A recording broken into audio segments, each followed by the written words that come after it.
저녁 하루 남기고 이등병을 패? 병장, 내 인생 오늘 여기서 끝났다.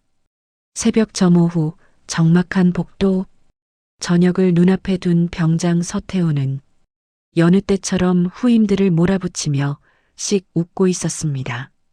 그 중에서도 가장 만만한 신병 김도윤은 작은 실수 한 번으로 태훈의 손에 붙잡혀 남몰래 복도 벽에 몰려 있었죠. 어차피 내일이면 난 민간인이다. 너 같은 애 좀 혼냈다고 누가 뭐라 하겠냐? 태훈이 코웃음을 치는 순간 부대 전체가 잠시 정적에 잠겼습니다. 정문에서 경계병의 목소리가 떨렸기 때문입니다. 투스타 장군님 면회 오셨습니다. 간부들은 일제히 일어났고 병사들 얼굴 전체가 굳어버렸습니다. 그리고 곧 이름 하나가 들렸죠.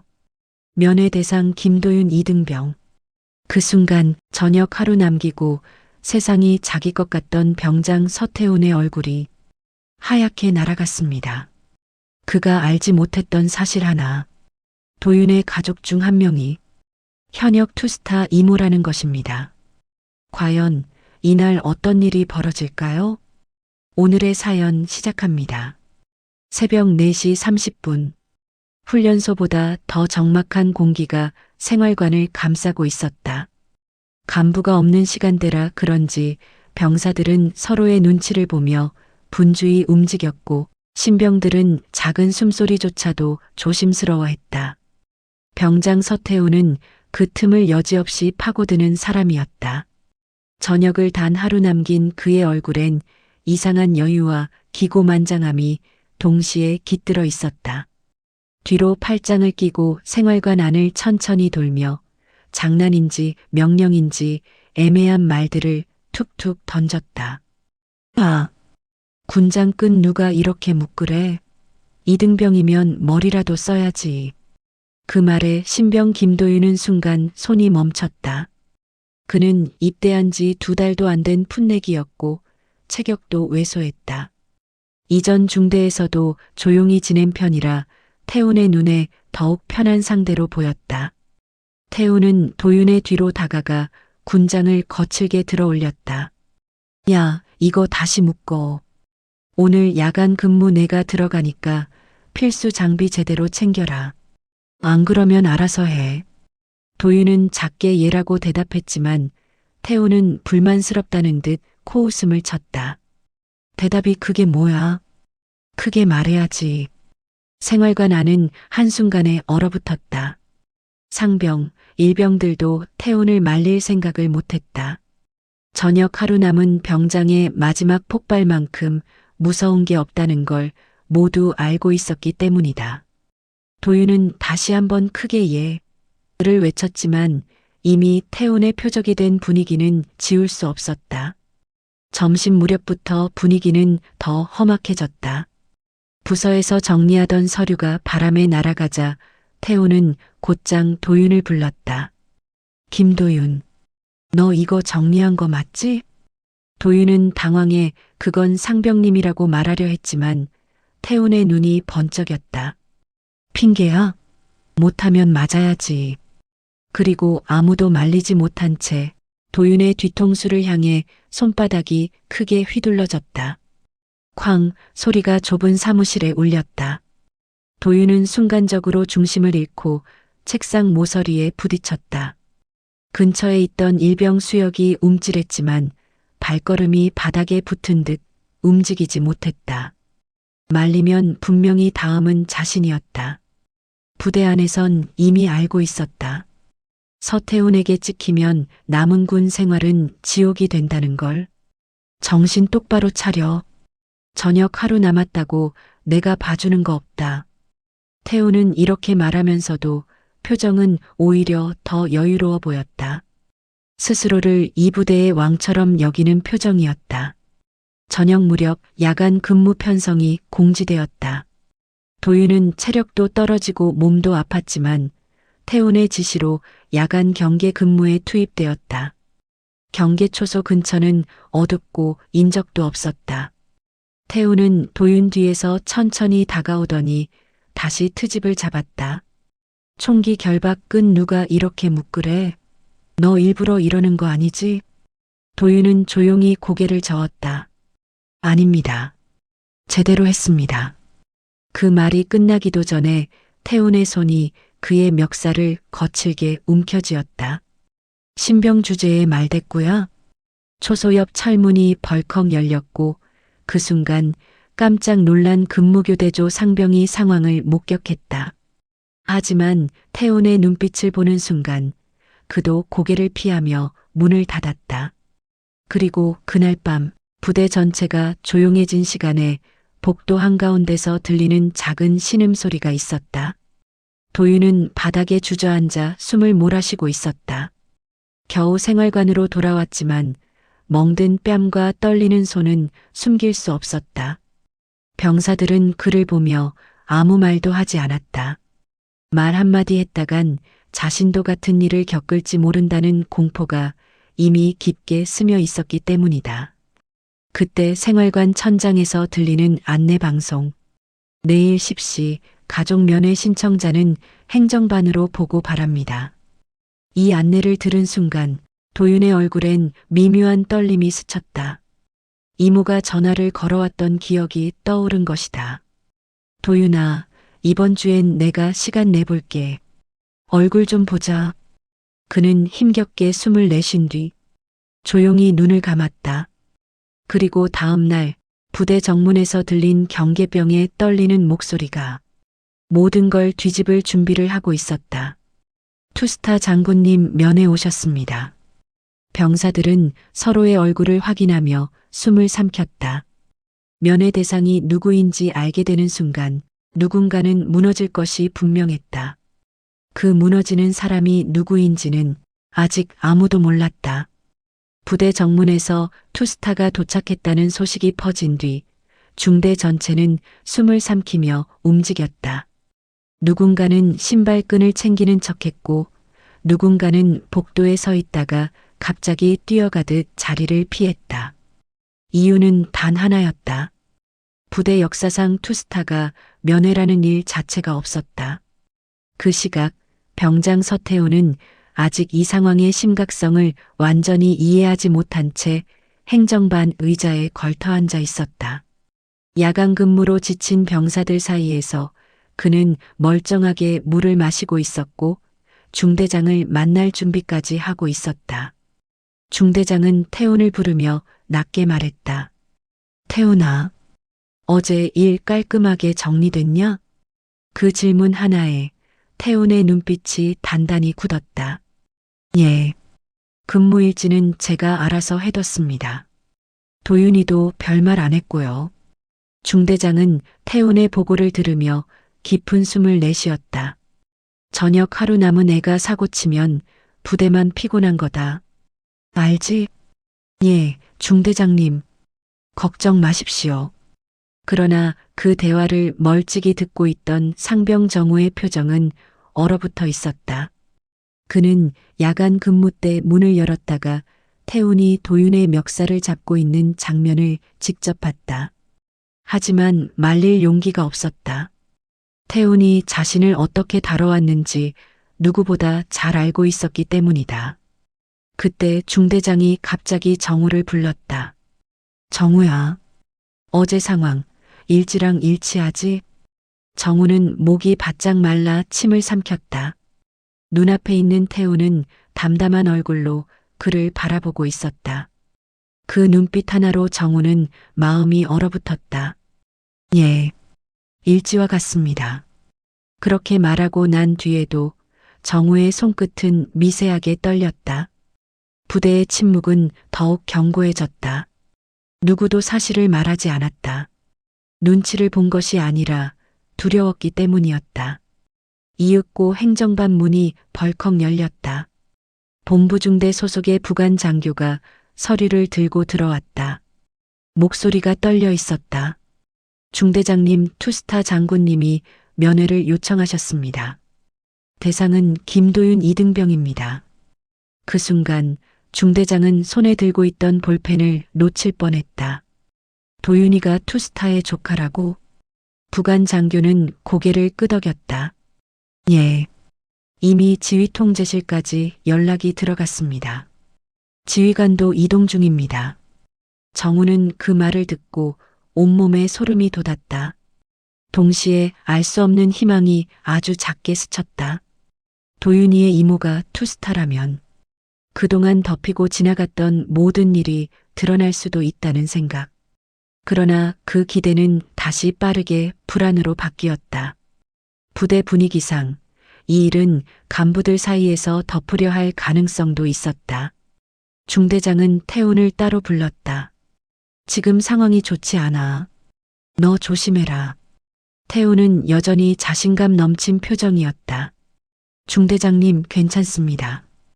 도윤이도 별말 안 하고 조용히 있고 제가 어제 조금 혼낸 건 사실이지만 군대에서 이런 일 흔합니다. 전역하면 그냥 끝나는 거죠. 그 말에 중대장이 잠시 눈을 감았다. 태훈아, 내가 몰라서 그러는데 상대가 투스타야. 그냥 넘어가는 상황이 아니다. 처음으로 태훈의 표정에서 여유가 빠졌다. 마치 뜨거운 물이 차갑게 식어버린 듯 그의 얼굴은 서서히 굳어갔다. 하지만 곧 다시 웃음을 지으며 스스로를 다독였다. 그래도 저녁 하루 남았습니다. 중대장님도 아시잖습니까? 전역만 하면 민간인이니까요.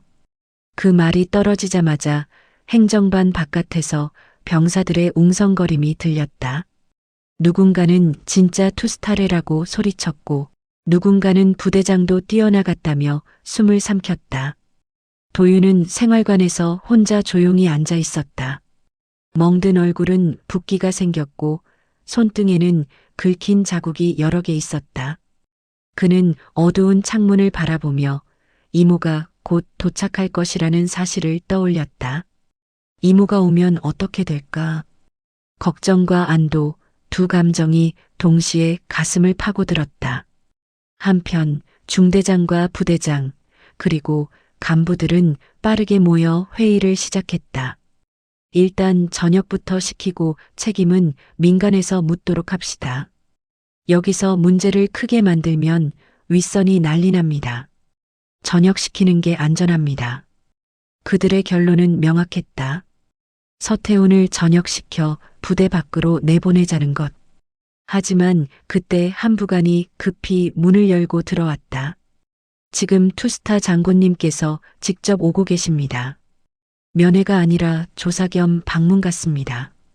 회의실 공기가 그대로 얼어붙었다. 부대장마저 말문을 잃었다. 그리고 중대장은 조용히 한마디를 내뱉었다. 투스타가 직접 왔다면 조용히 끝날 일은 아니겠군. 행정반 밖으로 나가며 그는 태훈을 바라보았다. 그 표정엔 연민도 화도 아닌 지금까지 한 번도 보여주지 않았던 불길한 확신이 자리 잡았다. 태훈은 그 시선을 온몸으로 느끼며 굳어버렸다. 심장이 천천히 그리고 무겁게 내려앉았다. 저녁은 이제 그의 예상대로 흘러가지 않을 가능성이 높았다. 하루 전까지 자신이 왕이라고 믿었던 이 부대에서 이제는 한마디 말도 꺼낼 수 없는 분위기가 만들어지고 있었다. 그리고 그 분위기 한가운데 서태훈은 자신이 처한 현실을 조금씩 깨닫기 시작했다. 문제는 그것이 시작일 뿐이라는 것. 그는 아직 알지 못했다. 이제 막 부대 정문을 지나오고 있는 사람이 자신의 인생을 완전히 바꿔놓을 존재라는 사실을. 부대 정문 앞 경계병의 목소리는 계속해서 떨리고 있었다. 이 이모님 아닙니다. 투스타 장군님 아니 소장님이 면회를 오셨습니다. 그 말은 참모실과 중대본부 그리고 생활관 복도를 따라 전염병처럼 퍼져나갔다. 영어로 된 경보도 아니었고 비상벨도 울리지 않았다. 단지 투스타가 면회 왔다는 말 한마디, 그 한 문장이 부대 전체를 얼어붙게 만들었다. 정문으로 향하는 길은 원래 차량 몇 대만 지나다니는 조용한 곳이었다. 하지만 오늘은 달랐다. 경계병들은 헬멧끈을 재정비하듯 허둥댔고 간부들은 누가 먼저 나가야 할지 서로 눈치를 보고 있었다. 그리고 잠시 뒤 검은 지휘 차량 한 대가 천천히 정문을 통과했다. 흙먼지를 일으키지도 않을 만큼 안정된 속도였다. 운전석에서 내린 헌병 간부가 문을 연 순간 차량에서 내린 여성이 조용히 주변을 둘러보았다. 그녀가 바로 도윤의 이모, 현역 투스타 한서연 소장이었다. 서연은 군복 소매를 단정히 맞추고 천천히 부대 내부를 향해 걸었다. 똑바로 선 자세, 흔들림 없는 걸음, 그리고 말은 한마디도 없었다. 하지만 그 침묵이 오히려 더 큰 압력을 만들었다. 정문에 있던 병사들은 숨을 들이켰다. 와, 진짜 투스타다. 별 2개가. 왜 면회를 오신 거지? 누가 대상인가? 그 질문은 곧 대답을 찾았다. 부관 장교가 소장에게 다가와 조용히 말했다. 면회 대상은 김도윤 이등병입니다. 서연의 눈빛이 아주 잠시 흔들렸다. 그러나 그 흔들림은 금세 단단한 결의로 바뀌었다. 행정반으로 안내해 주시죠. 그 목소리는 크지 않았지만 정문을 지키던 병사들은 그대로 경직되었다. 마치 전장이 눈앞에 열린 것처럼 공기가 날카로워졌다. 한편 행정반에서 상황을 듣고 있던 병장 서태호는 갑자기 자리에서 벌떡 일어섰다. 얼굴이 굳어 있었고 손끝은 미세하게 떨리고 있었다. 도윤이 이모가 투스타라고?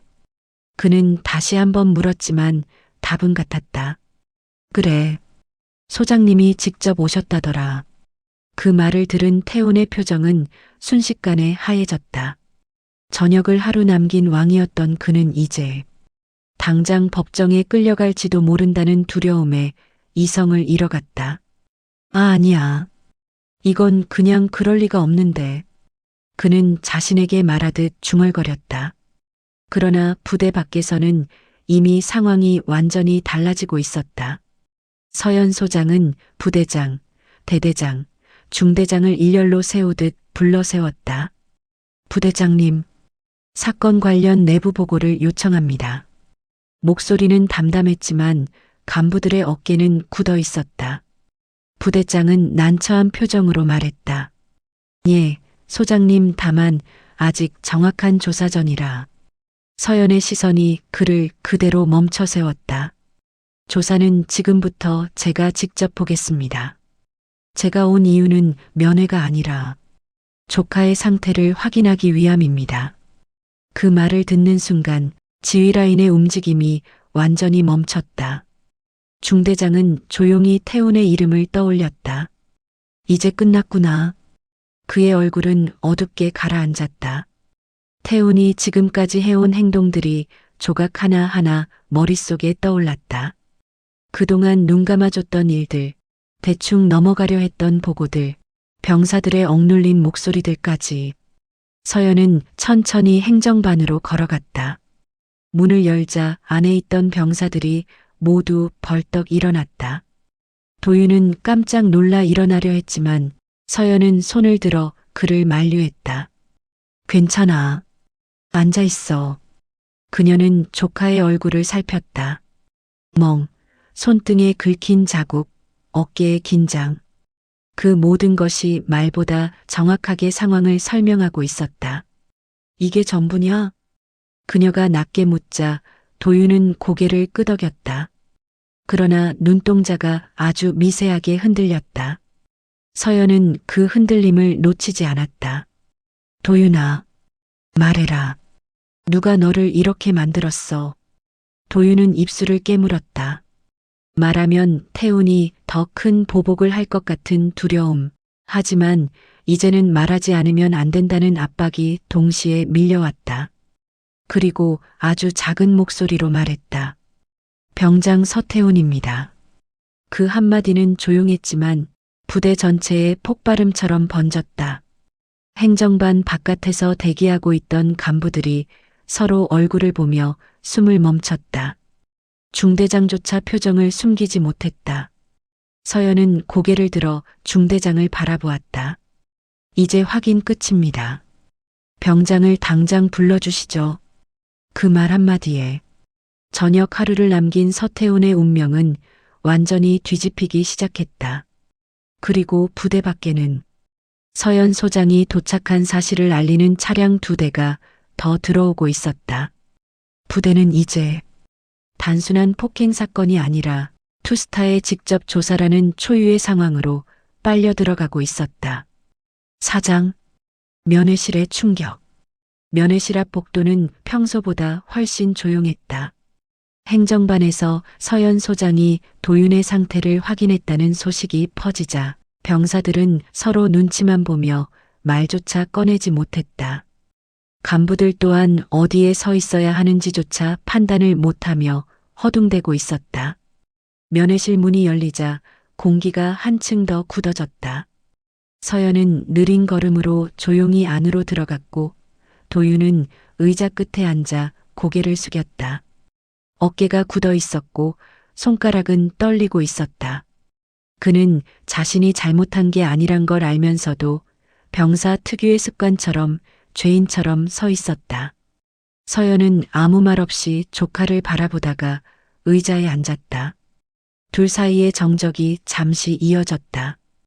도윤은 무언가를 말하고 싶어 입을 떼었지만 서연은 손을 들어 그를 멈췄다. 걱정 마라.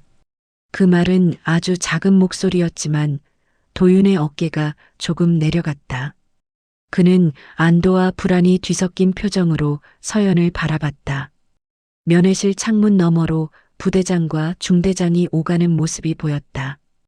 둘은 서로에게 책임을 미루듯 짧은 대화를 나눴고 간부 몇 명은 태훈의 위치만 확인하며 우왕좌왕했다. 사건의 전말을 감추기보다는 누가 먼저 움직일지 판단하지 못한 혼란이 가득했다. 서연은 창문을 통해 그 장면들을 잠시 바라봤다. 그 표정은 화가 나 있다기보다 무언가를 차갑게 분석하는 사람의 모습이었다. 도윤에게 다시 시선이 돌아왔다. 몸 괜찮아? 그 질문에 도윤은 작게 고개를 끄덕였다. 그러나 그 움직임은 매끄럽지 못했고 갈비뼈가 욱신거리는 듯 몸이 굳어져 있었다. 그때 문이 조용히 두드려졌다. 부관 장교가 엄숙한 얼굴로 말했다. 소장님, 병장 서태훈 도착했습니다. 면회실 안의 공기가 순간 멈췄다. 도윤은 고개를 숙였고 서연은 미세하게 숨을 들이켰다. 문이 열리고 태훈이 들어왔다.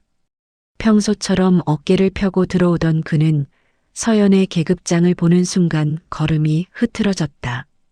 별 2개. 그는 손이 저절로 경례 자세로 올라갔다. 병장 서태훈, 입실했습니다. 목소리는 떨렸고 평소의 여유는 전혀 남아있지 않았다. 앉아라. 서연은 짧게 말했다. 태훈은 의자에 앉는 순간 허리를 제대로 펴지도 못했다. 손가락이 다리 위에서 계속 떨렸고 입술은 마른 목처럼 들쭉거렸다. 그는 이곳에 왜 불려왔는지 너무 잘 알고 있었다. 서연은 도윤의 멍든 뺨을 손가락으로 가볍게 가리켰다. 이거 설명해보지. 그 말은 단순한 질문이 아니었다. 면책권도 변명도 통하지 않을 질문이었다. 태훈은 당황한 듯 헛기침했다. 소장님, 그게 신병이 실수를 해서 제가 지도 차원에서. 말이 끝나기도 전에 서연은 그의 말을 끊었다. 지도라. 그 단어 하나에 면회실 안전체가 얼어붙었다. 도윤은 숨도 제대로 쉬지 못한 채 조용히 서연의 뒷모습만 바라보고 있었다. 태훈은 상황을 모면하려듯 말을 이어갔다. 군대에서 충분히 있을 수 있는 일입니다. 제가 저녁 하루 남았고 큰 사건으로 만들 필요 없이 조용히. 그 다음 말은 이어지지 못했다. 서연의 시선이 전혀 감정 없는 눈빛으로 태훈에게 꽂혔기 때문이었다. 저녁 하루 남은 병사가 신병을 폭행하고 그걸 덮기 위해 일지를 조작한 것까지. 너는 그게 조용히 처리할 일이라고 생각하나? 태훈은 몸을 앞으로 숙이며 당황했다. 소장님, 조작이라뇨. 저는 그런 적. 하지만 서연은 이미 상황을 거의 파악한 듯 했다. 너를 감싸기 위해 동료 병사들이 입을 다물었을 뿐이지. 실제로 무슨 일이 있었는지는 금방 드러난다. 면회실 밖에서 누군가 문틈으로 상황을 보고 있었고 그들조차 숨을 쉬는 속도를 멈춘 듯 했다. 지금 이 자리에서 무슨 일이 벌어지는지 그리고 누가 완전히 무너질 것인지 모두 알고 있었다. 서연은 마지막으로 한 문장을 던졌다. 병장, 기억해라. 저녁 하루는 너한테 방패가 되지 않는다. 그 말은 면회실을 가른 칼날처럼 태훈의 심장을 깊게 찔렀다. 태훈은 더는 아무 말도 하지 못했다. 입을 열면 거짓말이 나올 것 같고 침묵하면 모든 걸 인정하는 꼴이었다. 그러나 지금 태훈에게 선택지는 존재하지 않았다. 도윤은 고개를 숙인 채 조용히 숨을 들이켰다. 면회실 밖의 공기는 이미 달라져 있었다. 간부들의 발걸음 소리, 병사들의 조심스러운 속삭임, 그리고 복도 끝에서 들려오는 지휘관의 급한 걸음 소리까지 부대 전체가 느끼고 있었다. 이 사건은 지금부터 진짜 시작이라는 걸. 저녁 하루를 남긴 병장 서태우는 그제야 자신의 길이 끝으로 향하고 있음을 깨닫기 시작했다. 면회실 문이 닫히자마자 복도는 숨소리 하나까지 또렷하게 들릴 만큼 조용해졌다. 서연 소장이 한마디 한마디 내뱉을 때마다 그 충격은 복도에 서 있던 병사들 사이로 퍼져나갔다.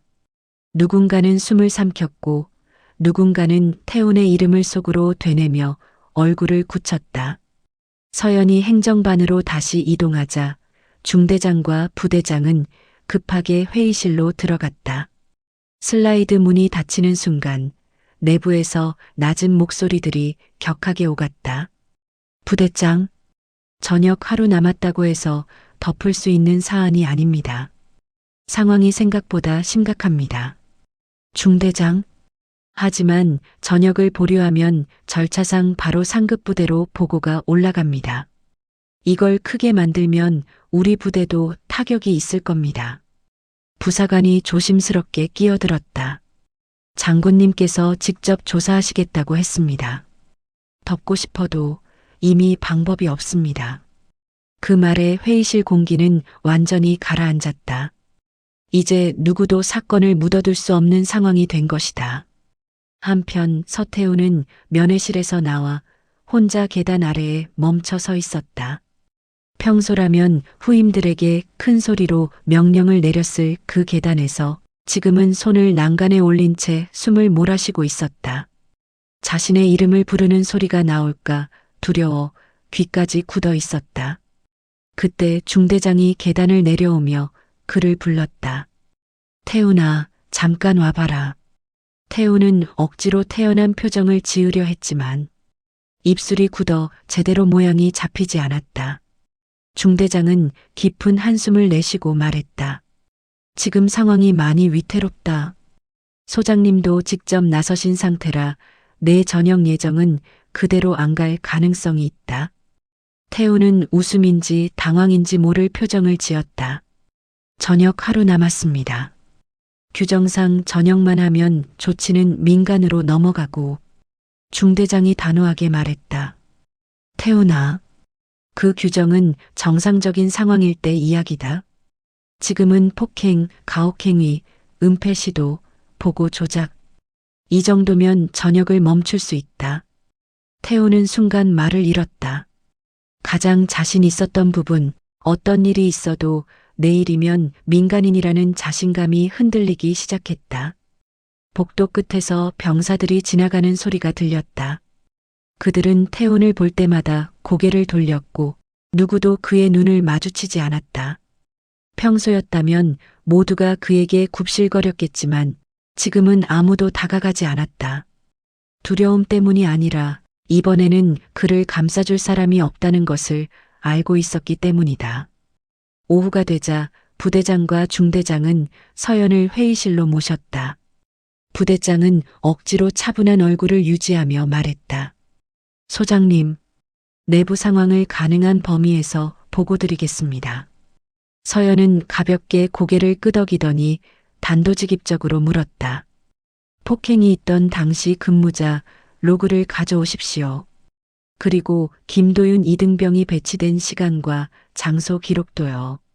부대장은 당황한 듯 두 눈을 깜빡였다. 로그라면 확인해 보겠습니다. 서연은 말을 이어갔다. 그리고 어제 늦은 시간 생활관 복도 출입 기록도 가져오십시오. 중대장은 갑자기 얼굴이 굳었다. 그는 그런 기록을 요구하는 사람이 거의 없다는 걸 알고 있었다. 게다가 조작이 있으면 가장 먼저 드러나는 부분이기도 했다. 그들의 표정을 본 서연은 담담하게 말했다. 기록은 거짓말을 하지 않습니다. 그러니 바로 가져오십시오. 부관이 급히 뛰어나가고 회의실 내부는 한동안 조용했다. 창문 너머로는 경계 근무를 서는 병사들의 모습이 보였고 간부들은 서로 눈치를 보며 서류를 정리하는 척했다. 잠시 후 부관이 서류철을 들고 돌아왔다. 서연 앞에 놓인 서류는 두꺼웠고 태운의 이름이 적힌 페이지는 여러 군데에서 발견되었다. 서연은 한 장 한 장 넘기기 시작했다. 페이지마다 시간대가 달랐다. 일부는 보고된 근무 기록과 맞지 않았고 일부는 당직 사관이 쓴 글씨체와 다르게 작성되어 있었다. 그녀는 고개를 들었다. 중대장님, 이건 명백한 조작입니다. 근무자가 동시에 두 군데 있을 수는 없지 않습니까? 중대장은 더는 반박하지 못했다. 그가 입을 열기 전에 부대장이 말했다. 소장님, 사실 저희도 상황이 이상하다는 것을 어렴풋이 느끼고 있었습니다. 조용히 처리하고 싶었지만 서연은 단호하게 말을 끊었다. 조용히 처리하려고 했기 때문에 이런 일이 더 커지는 겁니다. 부대장은 입술을 다물었다. 중대장도 더는 고개를 들지 못했다. 서연은 마지막으로 단호하게 말했다. 병장 서태훈, 전역은 보류됩니다. 그리고 사건 관련 모든 자료는 제가 직접 상급부대로 보고하겠습니다. 회의실 밖 복도에 서 있던 병사들은 뒤에서 그 말을 들었다. 숨을 내쉬는 사람도 있었고 눈을 살짝 감는 사람도 있었다. 그 순간 모두가 알았다. 태운의 군 생활은 여기서 끝났다는 것, 그리고 그가 믿었던 전역이라는 방패도 이제 더는 존재하지 않는다는 것을. 병사들 사이에서 작은 속삭임이 돌았다. 이제는 누군가 나설 수 있겠지. 참았던 말들이 하나 둘씩 흘러나오려 하고 있었다. 서연은 정문 근처에서 다시 조카와 마주했다. 도윤은 떨리는 목소리로 말했다. 이모 정말 이렇게까지. 서연은 조용히 고개를 저었다. 도윤아, 잘못된 건 바로 잡아야 한다. 그리고 지금부터가 시작이다. 그 말 뒤 부대 전체는 새로운 긴장감에 휩싸였다. 다음에 어떤 일이 벌어질지, 누가 더 드러날지, 그리고 부대의 공기가 어떻게 바뀔지. 그러나 한 가지는 분명했다. 저녁 하루 남긴 병장 서태훈의 군 생활은 지금 막 되돌릴 수 없는 방향으로 굴러가기 시작했다. 서태훈의 저녁 예정일은 다음 날 오전 9시였다.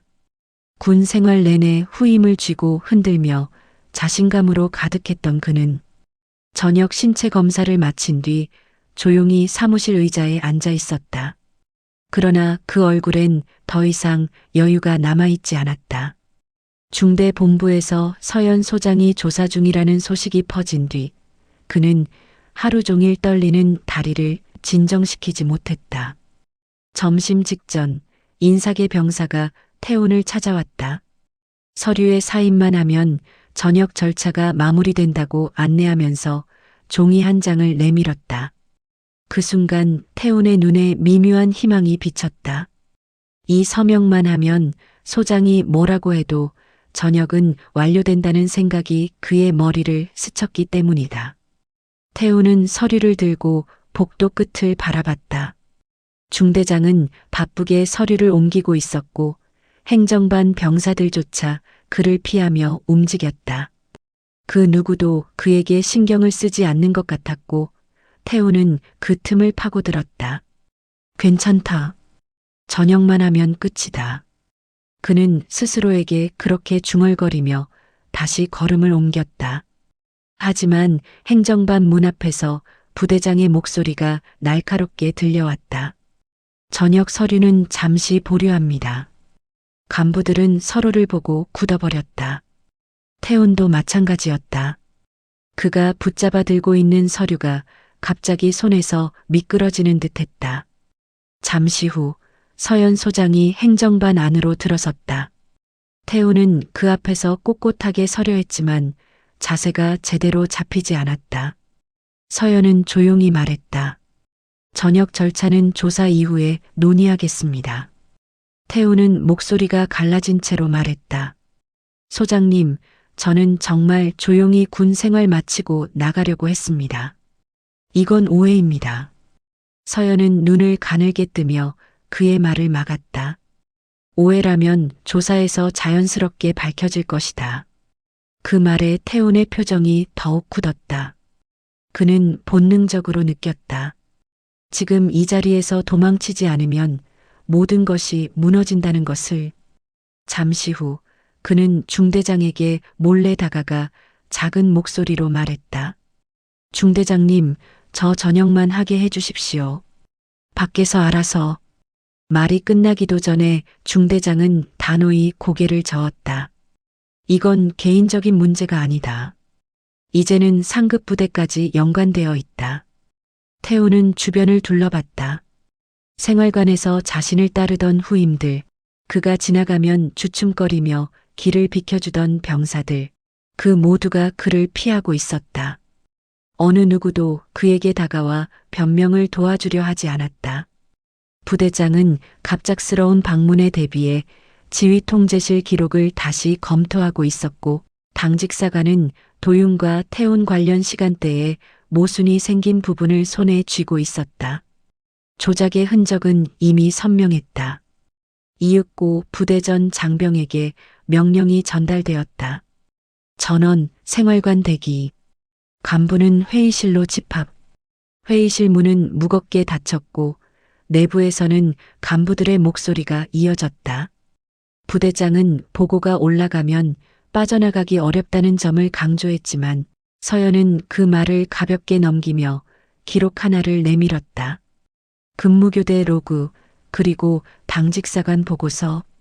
두 문서가 같은 사건을 서로 다른 시간에 기록하고 있었다. 서연은 말했다.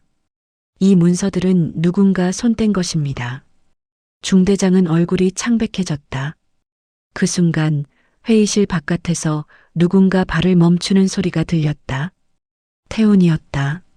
문 밖에서 소리를 듣고 서 있었다. 그의 얼굴에는 두려움이 아닌 공포가 떠올랐다. 그날 저녁 부대장과 서연은 다시 행정반으로 태훈을 불렀다. 서연은 조용히 말했다. 정확히 말해라.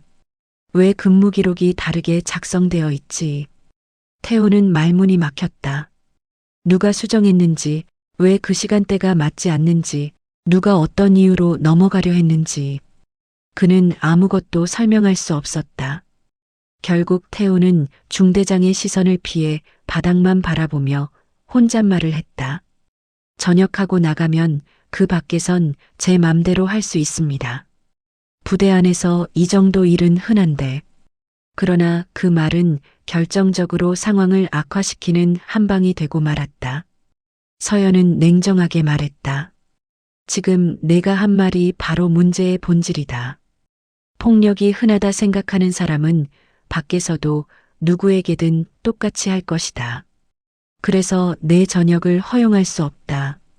그 말이 떨어지는 순간 태우는 의자에 앉은 채로 몸을 움찔하며 흔들렸다.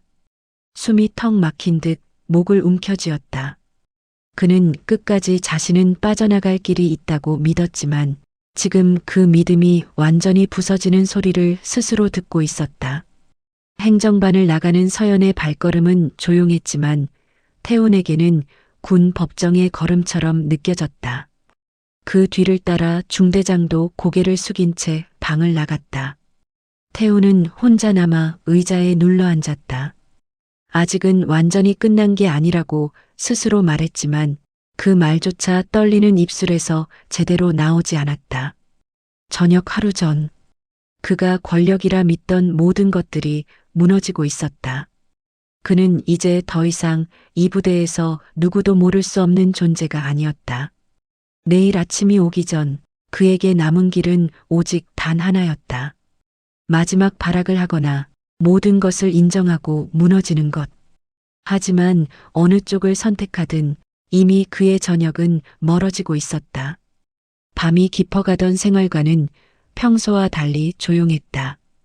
평소라면 병장 태훈이 자기 침상에 누워 후임들에게 잔심부름을 시키거나 시끄러운 농담을 던졌을 시간이었다. 하지만 오늘은 아무도 태훈에게 다가가지 않았다.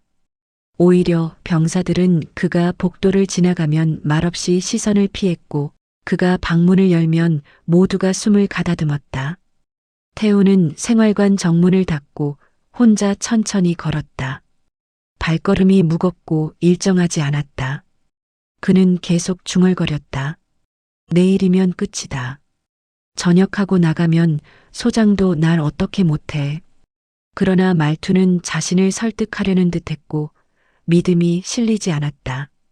복도 끝 당직실 문틈에서 빛이 조금 새어나왔다. 태훈은 문고리를 잡았다가 멈췄다. 문 안에는 대대장과 당직사관이 있었다. 그들은 두꺼운 서류철과 복도 CCTV 기록을 펼쳐놓고 있었다. 당직사관이 말했다. 여기 보십시오.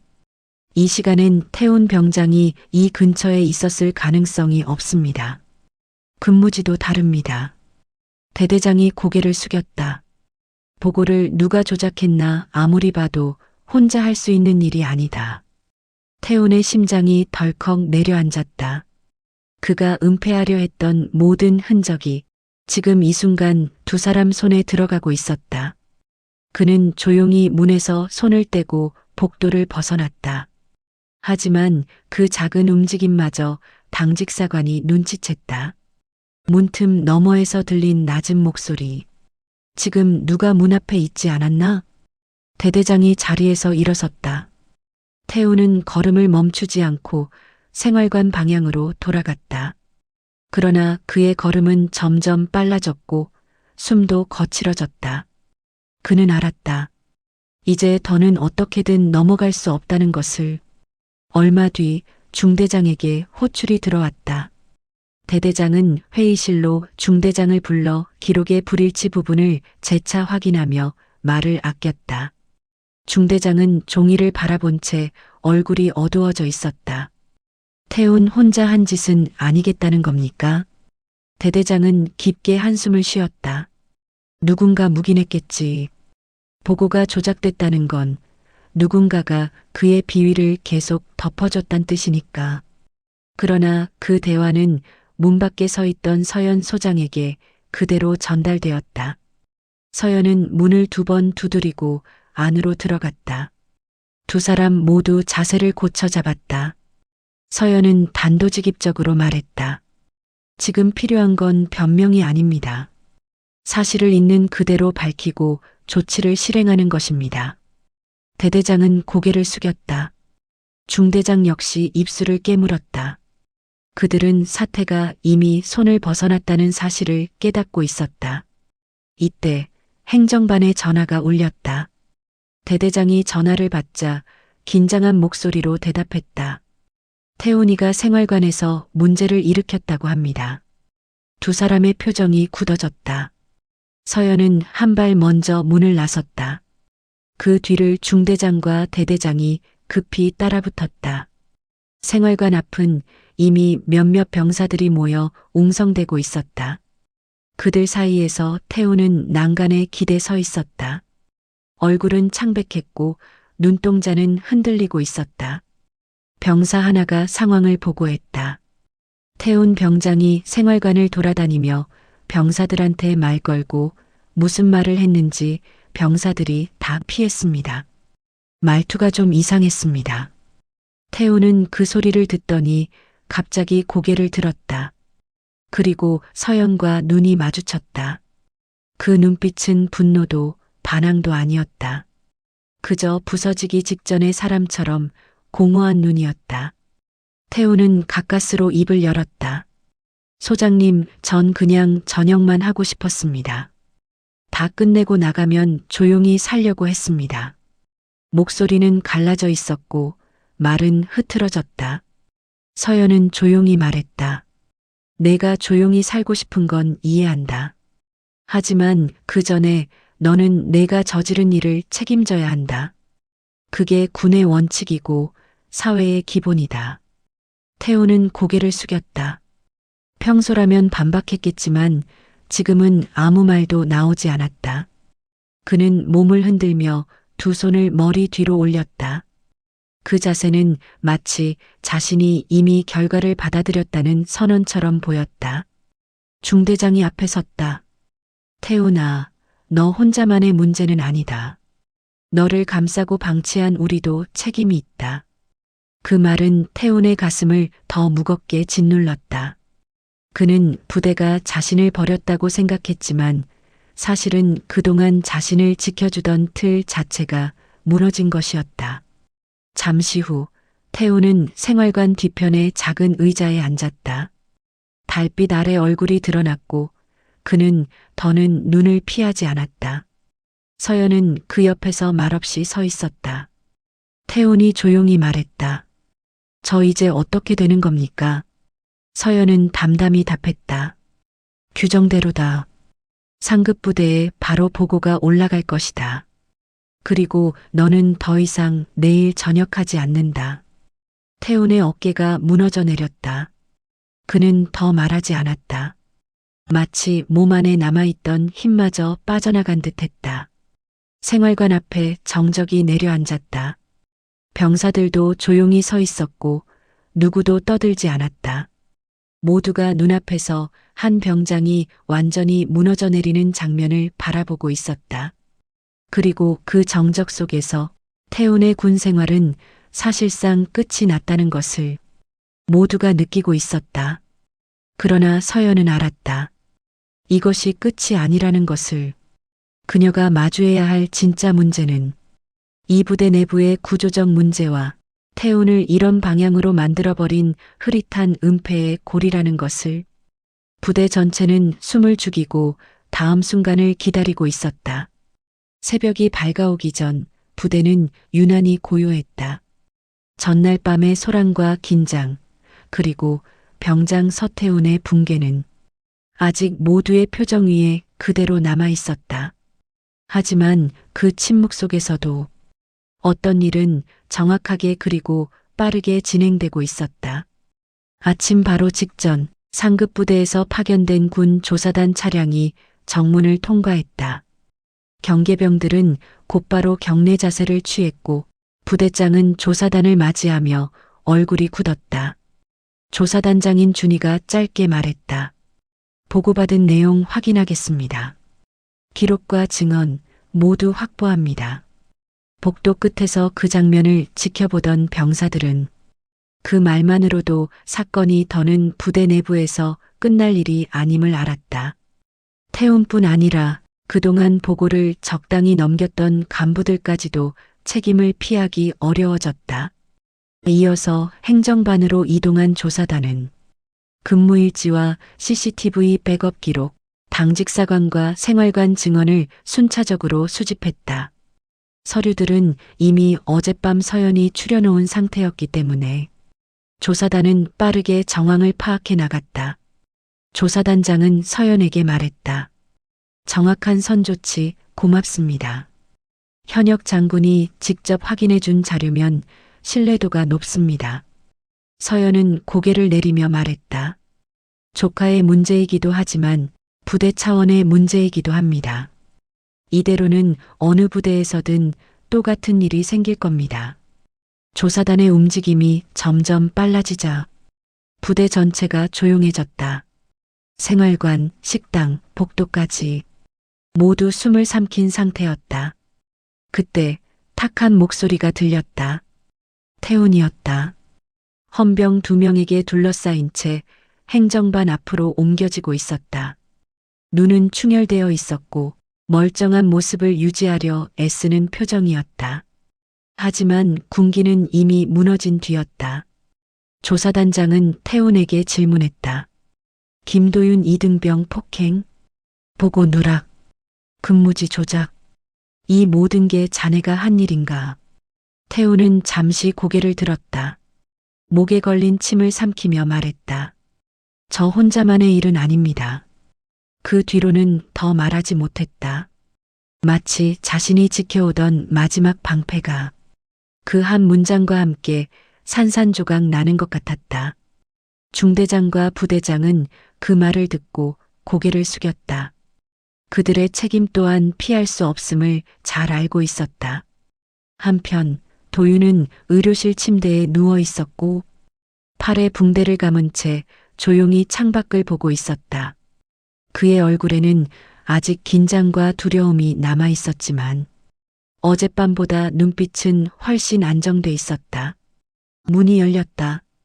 서연이 들어와 조용히 그 옆에 앉았다. 몸은 좀 어떠냐? 도윤은 작게 고개를 끄덕였다. 많이 괜찮아졌습니다. 이모 덕분에. 서연은 손을 가볍게 올리며 말을 막았다. 덕분이 아니다. 잘못된 걸 참지 않은 건 내 용기다. 이모는 그저 내가 다치지 않기를 바랐을 뿐이다. 도윤은 그 말을 듣고 눈가가 조금 붉어졌다. 잠시 후 헌병이 태훈을 데리고 복도를 지나갔다. 그 순간 도윤은 숨을 멈추며 조용히 바라보았다. 태훈도 도윤을 마주보려 했지만 끝내 시선을 들지 못한 채 고개를 숙였다. 그가 걸어가는 뒷모습은 전날 밤처럼 오만하지 않았고 누군가를 짓누르려는 위압도 없었다. 그저 하나의 군인이자 스스로 만든 결과를 받아들이는 한 사람의 모습이었다. 부대 앞에서 헌병 차량이 떠날 때 병사들은 멀리서 그 장면을 조용히 지켜봤다. 기합도 욕설도 억지 명령도 이제는 이 부대에서 다시 등장하지 않을 것이라는 것을 모두가 본능적으로 느끼고 있었다. 조사단은 남은 관련자들의 조사를 마무리한 뒤 부대 전체에 짧은 공지를 남겼다. 폭언, 폭행, 보고, 은폐 등 모든 행위는 군 규정상 엄격히 금지되어 있으며 추후 같은 일이 발생할 시 지휘라인에 즉시 책임이 부과될 것이다. 그리고 부대는 평소의 리듬을 되찾기 시작했다. 아침 구보 소리가 다시 울렸고 식당에서는 병사들이 어제보다 더 편안한 얼굴로 식사를 하고 있었다. 정오가 될 즈음 도윤은 서연을 배웅했다. 이모, 정말 고마웠습니다. 저 때문에 휴가도 반납하신 건데. 서연은 고개를 저었다. 휴가는 다시 가면 된다. 하지만 내 안전은 한 번 잃으면 끝이다. 그리고 내가 버텨준 덕분에 이 부대도 바뀌게 된 거다. 도윤은 조금 놀란 표정으로 이모를 바라보았다. 부대도 바뀐다고요? 서연은 미소를 숨기며 조용히 말했다. 군은 절대 완벽하지 않다. 하지만 누군가 한번 문제를 끄집어내면 조직은 반드시 움직인다. 그게 군대다. 그 말은 도윤에게 새로운 확신을 심어주었다. 앞으로 남은 군 생활을 두려움이 아닌 책임감으로 채울 수 있게 하는 힘이었다. 서연은 도윤의 어깨에 손을 올리고 말했다. 도윤아, 내가 겪은 건 결코 작은 일이 아니다. 하지만 이 경험 때문에 너는 앞으로 누군가의 부당함을 그냥 지나치지 않게 될 거다. 그녀는 마지막으로 조카를 바라보며 말했다. 기억해라. 정의는 늦는 것 같아도 반드시 도착한다. 차량 문이 닫히고 지휘 차량이 부대를 빠져나가는 순간 도윤은 조용히 경례 자세를 취했다. 부대는 다시 평온을 되찾았지만 그날의 사건은 병사들 마음속에 깊게 남았다. 부당함이 사라지고 누군가의 목소리가 존중받는 분위기가 새로 자리 잡고 있었다. 그리고 태운이 사라진 자리에는 더 이상 폭력과 은폐가 아닌 새로운 질서가 자리 잡기 시작했다. 이등병 조카를 폭행한 병장, 저녁 하루 남긴 그의 마지막 날은 그렇게 조용히 막을 내렸다.